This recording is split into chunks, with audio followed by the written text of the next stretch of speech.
This is my Streebog SP45A3.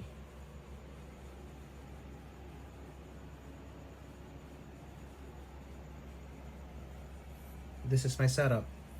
For the buttstock, I have the F5 Manufacturing ACR buttstock. For the backup sights, I installed the Magpul ones. For the red dot, I have the Holosun Ames Pro. For the weapon light, I have the Streamlight ProTac HL on an Arisaka mount. For the grip, I have the Magpul RVG.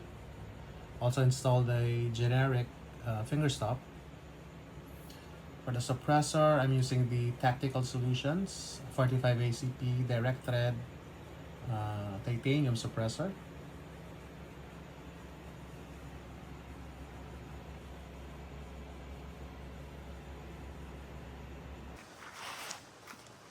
Streebog.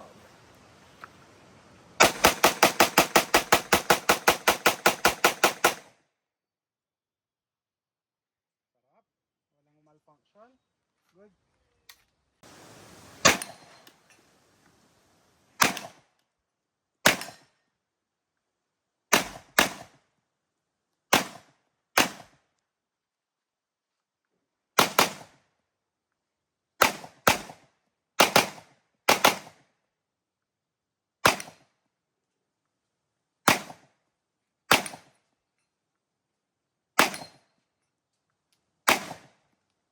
Ready?